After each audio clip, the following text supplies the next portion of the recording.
Then long answer type questions show that the square of an odd positive integer can be of the form 6q plus 1 or 6q plus 3 for some integer q. ये question भी बहुत easy है। इसको करने के दो तरीके हैं। यहाँ पे हमें एक चीज़ का फ़ायदा है कि आपको ऑड पॉजिटिव इंटीजर दे रखा है, ये मेंशन है। Odd positive integer is always of the form 2k plus 1। ये चीज़ हम बहुत बार देख चुके हैं। आई होप आपको इसमें कुछ डाउट नहीं होना चाहिए। अब इसको मैं लेता हूँ is equals to a. Alright, इसका स्क्वायर जब हम करेंगे तो हमारा फॉर्म 6q plus 1 या 6q plus 3 का होना चाहिए, जैसा होना चाहिए। तो स्क्वायरिंग हमें मिल जाएगा A square is equals to 2k plus 1 का होल स्क्वायर, मतलब 4k square plus 4k plus 1। Very very easy.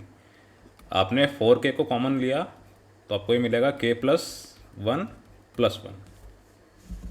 अब यहाँ से आप k की वैल्यू जो कि है होल नंबर, बारी बारी से आप रखकर चेक कर सकते हैं कि आपका फॉर्म वाकई में 6q plus 1 6q plus 3 जैसा आ रहा है कि नहीं। जैसे ही मैंने k इज इक्वल्स टू 0 रखा, मुझे क्या मिल जाएगा, A square is equals to 0 plus 1, मतलब ये 6 into 0 plus 1।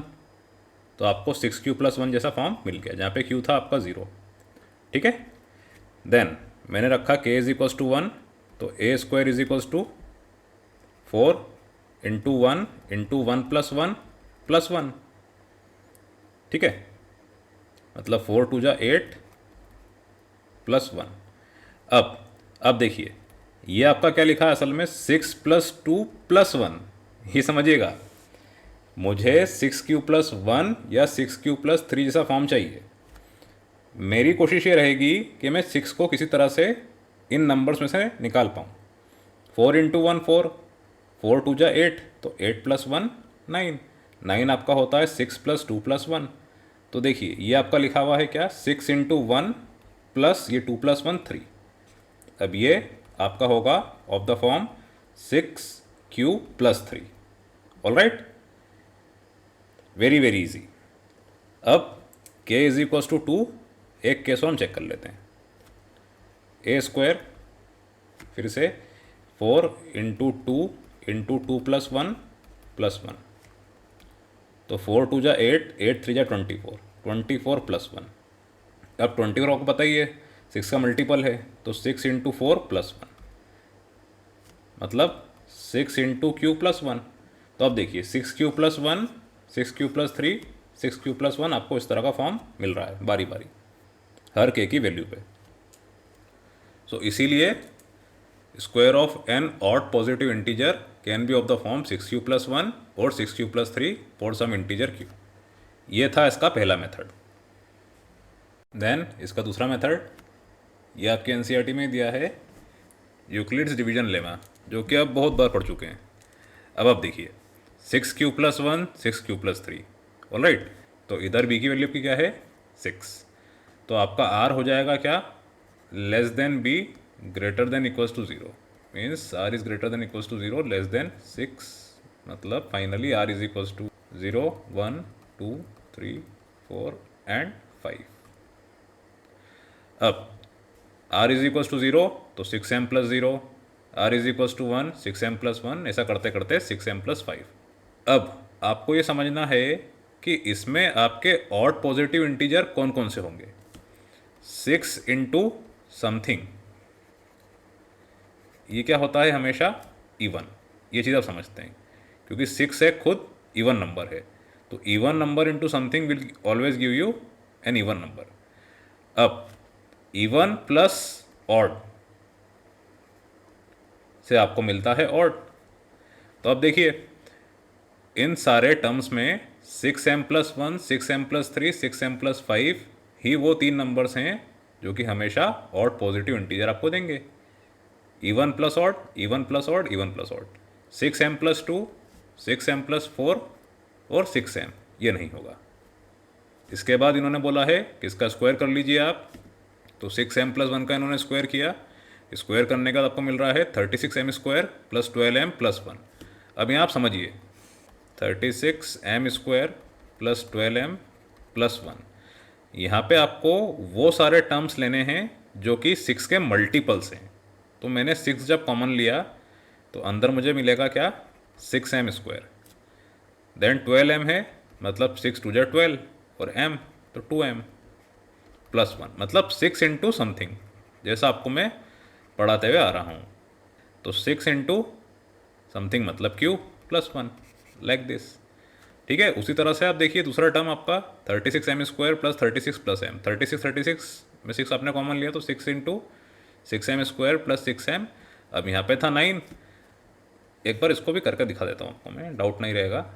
6m² plus 36m, 9 को मैंने लिख दिया 6 प्लस 3, जानबूझ के मैंने ऐसा लिखा क्योंकि मुझे 6 के सारे टर्म्स या 6 के सारे मल्टीपल्स मिल जाएं, जिससे कि मुझे फाइनली 6 क्यों मिल जाए, ये मेरी कोशिश रहेगी। तो देखिए इसमें मैंने 6 कॉमन लिया, तो once again 6m² plus 6m plus 1 plus 3, again ये आपका क्या हो गया 6q प्लस 3। आई होप आपको ये दोनों केसेस समझ में आ गए होंगे। अब लास्ट केस 6m प्लस 5 का होल स्क्वायर। अब आप देखिए 25 ये लिखा है 24 प्लस 1, तो 24 क्या होता है 6 इंटू 4, तो यहाँ पे 4 आ गया। इतना अब आप समझ सकते हैं, आई होप बहुत ईजी है। वंस अगेन 6q प्लस 1, देख लीजिए जैसा हमारा पिछले क्वेश्चन में आया था 6q plus 1, 6q plus 3, 6q plus 1, ऐसा ही इसमें आपको मिल रहा है। So it is always of the form 6q plus 1, 6q plus 3। This is your answer. Then exercise 1.4 question 1, show that the cube of a positive integer of the form 6q plus r, where q is an integer and r is equals to 0 1 2 3 4 5 is also of the form 6m plus r। अच्छा question है ये, थोड़ा सा लेंदी है but है बहुत easy. देखिए इन्होंने आपको r is equals to 0 1 2 3 up to 5 दे रखा है, एंड साथ ही साथ 6q प्लस r जो आपका डिविडेंट होता है वो भी दे रखा है। सो 6q प्लस r में आपको बारी बारी से r इज इक्वल्स टू 0 1 2 3 ऐसा करते करते 5 तक वैल्यू फाइंड करनी है, और ये फाइंड करना है कि जो उसका क्यूब है उसका भी फॉर्म 6m प्लस r जैसा होता है कि नहीं। ठीक है, तो r इज इक्वल्स टू मैंने 0 करा, ये था आपका a, so a is equals to 6q।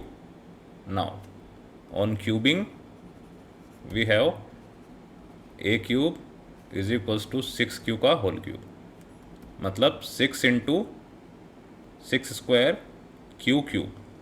अब आप देखिए ये 6 इंटू समथिंग 6 इंटू एम आपको मिल रहा है बराबर, so it is 6m plus 0, क्योंकि r इज इक्वल्स टू 0 1 2 3 4 5 होना चाहिए। तो देख लीजिए क्यूब में भी आपको 6m plus r, where r is equals to 0 जैसा फॉर्म मिल गया। अब उसी तरह से हमने r इज इक्वल्स टू 1 के लिए चेक किया, तो ये आपको मिल जाएगा क्या, a is equals to 6q plus 1, मतलब 216q cube plus 1 plus 18q plus finally 108q square.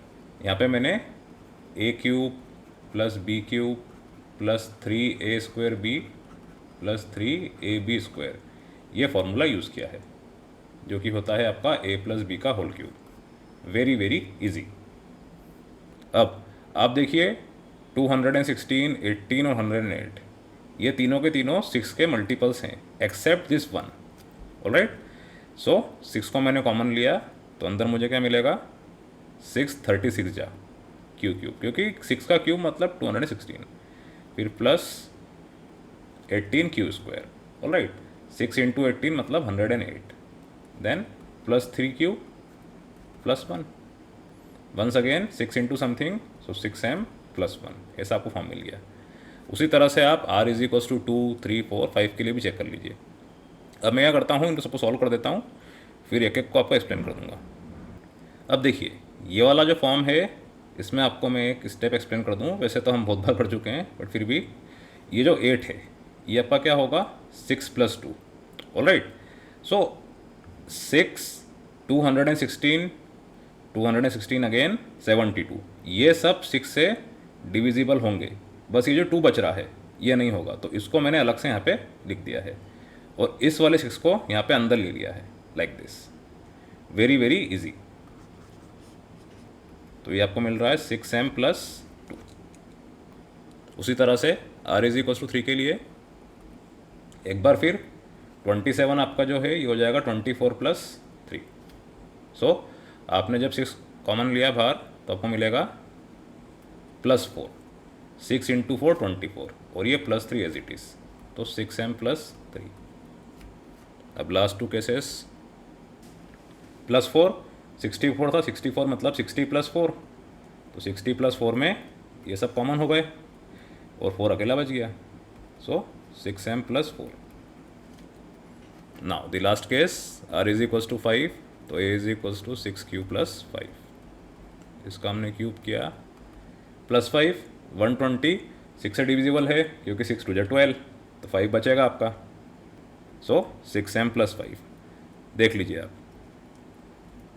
जितने भी आपके क्यूब्स थे वो सारे के सारे they are of the form 6m plus r, where r is equals to 0 1 2 3 up to 5। 6m plus 0, 6m plus 1, 6m plus 2, इसके बाद 6m plus 3, 6m plus 4, 6m plus 5। Hence proved. Then question number 2, prove that one and only one out of n, n plus 2 and n plus 4 is divisible by 3 where n is any positive integer। ये question बहुत अच्छा है, interesting है, easy है और tricky है, ये तीनों चीज़ें इसमें है। अब देखिए, n, n plus 2, n plus 4 में से कोई सा एक डिविजिबल बाय 3 होना चाहिए। जैसे ही आपने डिविजिबल बाय 3 देखा, आपने फटाफट a is equals to b q plus r लिख कर इसमें b की वैल्यू इक्वल टू 3 कर दी। ठीक, तो ये आपको मिल गया 3q प्लस आर। ऑलराइट, अब r की वैल्यू क्या होगी, b अगर 3 है तो r is less than b is greater than equals to 0, so r is equals to 0 1 2। तो हमारे पास 3 केसेस आएंगे। अब ये जो n है आपका, इसको अगर आप a की जगह ले लेते हैं तो ये आपको क्या मिल जाएगा, 3q प्लस r। अब जब मैंने r इज इक्वल्स टू 0 लिया तो आपको n क्या मिल रहा है, 3q। इस तरह से आप पढ़ सकते हैं। अब देखिए, a आपकी चॉइस है, अगर आपको लेना है तो जनरली हमारा डिविडेंड इस फॉर्म में लिखाता है। मैंने a की जगह n ले लिया क्योंकि क्वेश्चन में से दे रखा था।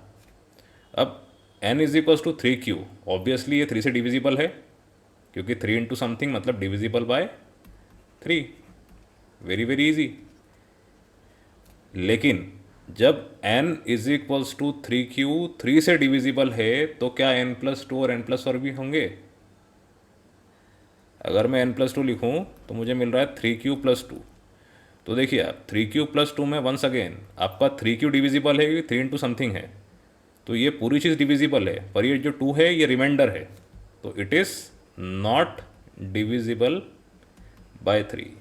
Y? Because 2 is your remainder. देख कर ही समझ में आ रहा है। फिर आपने n प्लस 4 किया तो ये हो रहा है 3q प्लस 4, मतलब 3q प्लस 3 प्लस 1। एक बार फिर 3 इंटू क्यू प्लस 1 आपको मिल रहा है, मतलब 3 इंटू समथिंग ये है प्लस 1, तो आपका रिमाइंडर 1 बच रहा है, तो ये भी क्या होगा, नॉट डिविजिबल बाय 3।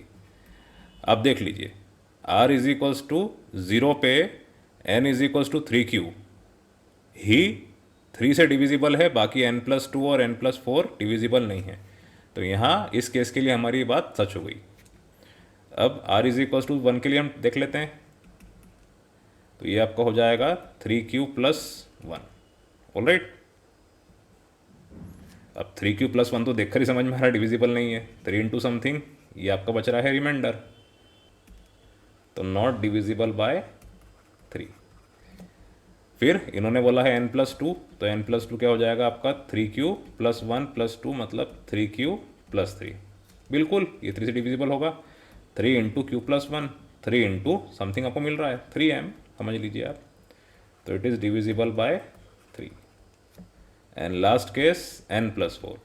फिर आप देखिए, पहला डिविजिबल नहीं है, दूसरा है, तो तीसरा केस हो सकता है डिविजिबल ना हो, और हो सकता है नहीं होगा ही, तो डिविजिबल नहीं होगा। फिर भी हम करके देख लेते हैं।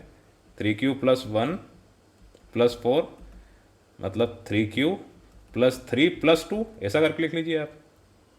5 था तो इसको मैंने 1 प्लस 4 की जगह 3 प्लस 2 लिख दिया, क्योंकि मुझे 3 के साथ जितने टर्म्स एसोसिएट हो जाएं वो करना है।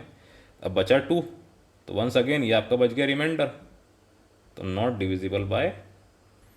अब last case r is equals to 2 वाला, तो n is equals to 3q plus 2।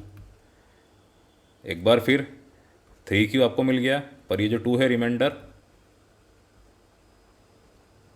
इसकी वजह से it is not divisible by 3। Simple is that. अब n प्लस 2 चेक किया मैंने, तो 3q प्लस 2 मतलब प्लस 4। ये है आपका 3q प्लस 3 प्लस 1 मतलब 3 into q plus 1 plus 1।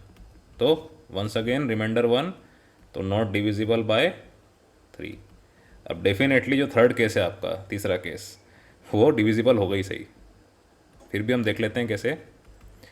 3q plus 2 plus 4 मतलब 3q प्लस 6। 3 मैंने कॉमन लिया तो q प्लस 2 बराबर 3 इंटू समथिंग आपको मिल गया, so it is divisible by 3।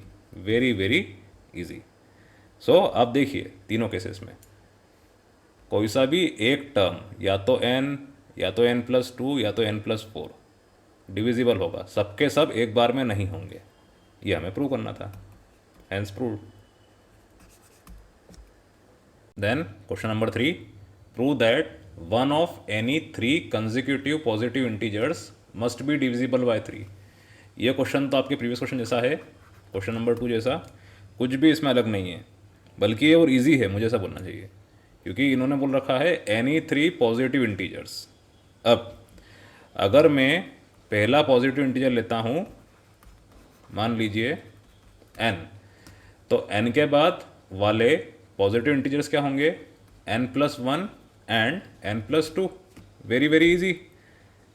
Consecutive मतलब एक के बाद एक। अब डिविजिबल बाय 3, तो वापस से b इज इक्वल्स टू 3 की यहाँ बात हो रही है। आप जानते हैं n is equals to 3q plus r अगर होता है तो r की वैल्यू 0 1 2 होगी। ये चीज़ हम बहुत बार देख चुके हैं। b3 तो r 0 से लेके 3 से छोटा। अब बारी बारी से जैसा हमने सेकंड क्वेश्चन में किया था, इसमें भी कर लेते हैं। r इज इक्वल्स टू 0 पे इन तीनों कंसेक्यूटिव पॉजिटिव इंटीजर्स की वैल्यू चेक कर लेते हैं कि इनमें से कोई सा एक डिविजिबल बाय 3 है कि नहीं। तो जैसे ही मैंने r इज इक्वल्स टू 0 रखा, n आपका हो जाएगा 3q plus 0। Obviously it is divisible by 3। 3 into something is divisible by 3। उसके बाद इसका कंसेक्यूटिव इंटीजर n प्लस 1, तो ये आपको मिल रहा है 3q प्लस 1। अब ये डिविजिबल नहीं होगा क्योंकि यहाँ पे 1 बच रहा है as a remainder, so not divisible by 3। Finally n plus 2, एक बार फिर 3q प्लस 2, 2 3 से डिविजिबल नहीं है, सो not divisible by 3। Very very easy. ये क्वेश्चन तो उससे बहुत इजी है, प्रीवियस क्वेश्चन से। चलिए r इज इक्वल्स टू 1 के लिए हम चेक कर लेते हैं, तो n is equals to 3q plus 1। Okay, अब 3q प्लस 1 वही बात, पहले केस का सेकंड सब केस, 1 यहाँ बच रहा है तो not divisible by 3। n plus 1 मैंने किया तो 3q प्लस 2, वंस अगेन 2 बच रहा है, थर्ड सब case not divisible by 3। And finally n plus 2, so 3q plus 3 मतलब 3 इंटू क्यू प्लस 1, बोले तो 3 into something 3m, so it is divisible by 3। तो जैसा पहले केस में आपका n 3 से डिविजिबल था, इसमें सेकंड केस में n प्लस 2 डिविजिबल है। अब लास्ट केस हम देख लेते हैं, r इज इक्वल्स टू 2 वाला, तो n is equals to 3q plus 2 plus 2 not divisible by 3। Then second n plus 1 3q plus 3, तो 3q प्लस 3 डिविजिबल है 3 into q plus 1। And finally n plus 2, so 3q plus 4 मतलब 3q plus 3 plus 1 मतलब 3 into q plus 1 plus 1। 3 into m आपको मिल गया 3 into something पर +1 बच रहा है, तो नॉट डिविजिबल बाय 3। सो पहले केस में आपका n, दूसरे केस में n+2 और तीसरे केस में n+1। कोई सा भी एक टर्म डिविजिबल होगा, सभी के सभी एक साथ नहीं होंगे। Hence proved. Then question number 4, for any positive integer n prove that n³ minus n is divisible by 6। ये क्वेश्चन तो बहुत ईजी है और ट्रिकी भी है। ट्रिक ये है कि n³ माइनस n जो है इसको आप कर लीजिए फैक्टराइज। यहाँ पे मैंने n कॉमन लिया तो मुझे अंदर मिलेगा क्या, ब्रैकेट के n² माइनस 1, ये आपका लिखा है n² माइनस 1², ये हो जाएगा आपका n into n minus 1 into n+1। ठीक है, यहाँ पे मैंने a² माइनस b² बोले तो a minus b into a plus b ये फॉर्मूला यूज़ कर लिया। अब यहाँ से आपको एक इम्पॉर्टेंट रिजल्ट मिला है, वो ये कि जब मैंने इसको रीअरेंज किया मुझे n-1 multiplied by n multiplied by n+1 मिल रहा है। आप ध्यान से देखें, ये तीनों पे क्या है, consecutive terms.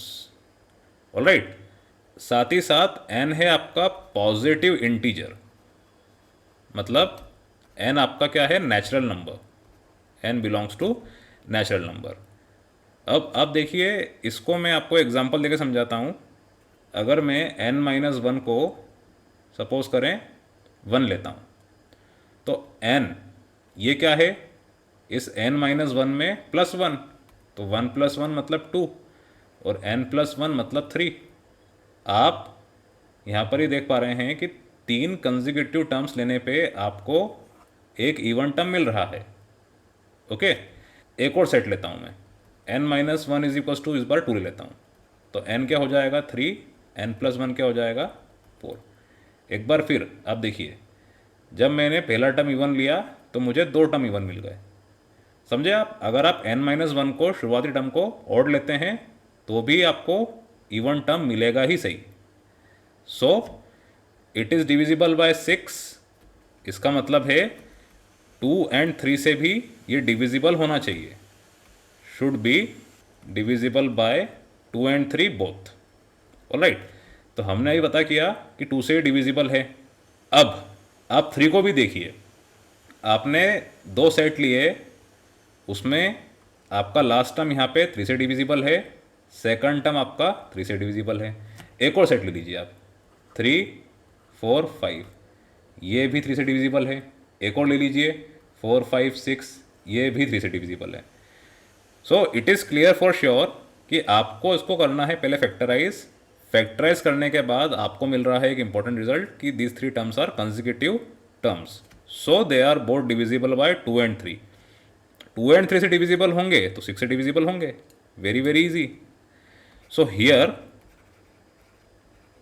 we found that the 3 consecutive positive terms are such that one term is divisible by 2 and another is divisible by 3.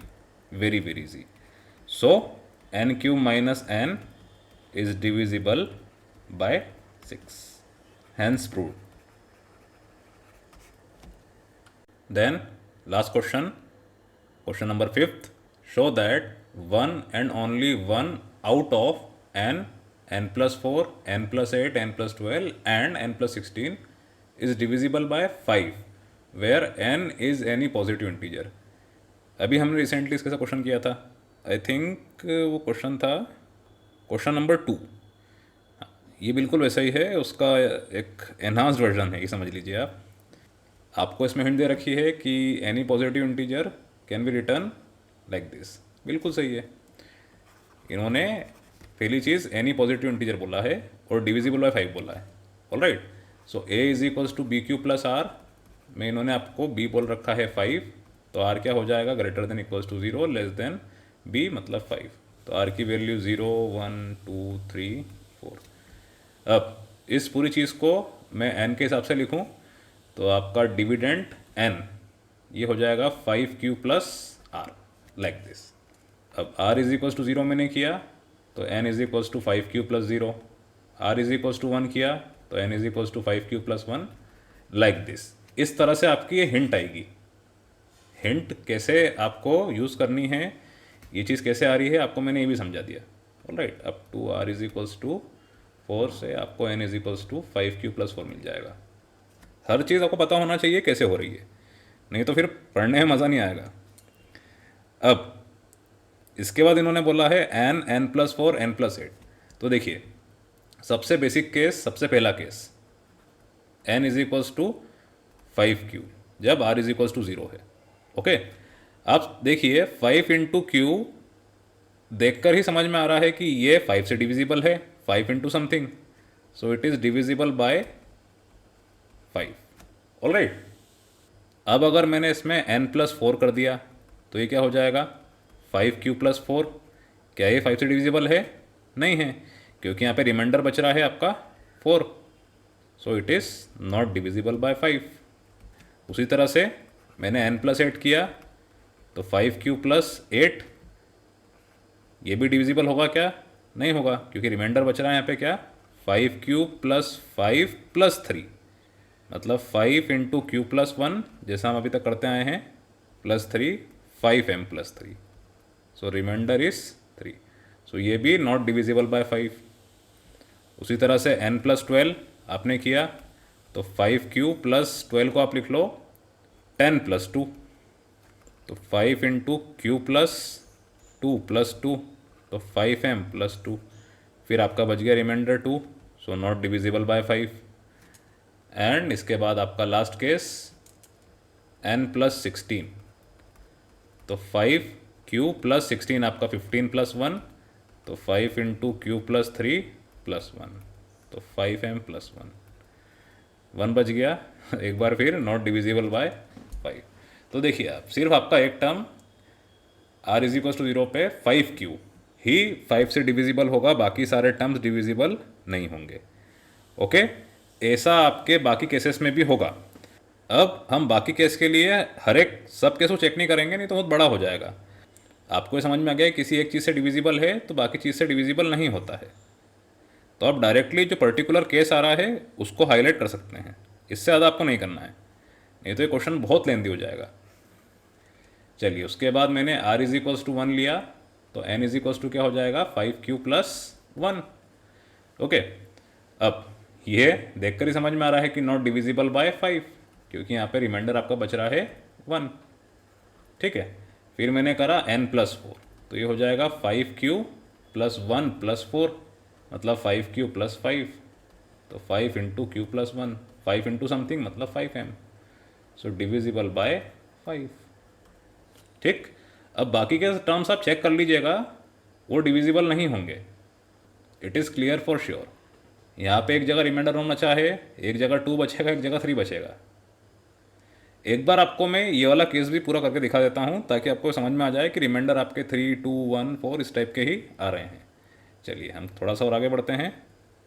चलिए, तो n प्लस 8 के लिए ये हो जाएगा 5q प्लस 1 प्लस 8, तो 5q प्लस ये है आपका प्लस 5 प्लस 4, तो 5 इंटू क्यू प्लस 1 प्लस 4, तो 5m प्लस 4। देख लीजिए आप, रिमाइंडर आपका 4 बच गया, सो नॉट डिविजिबल बाय 5।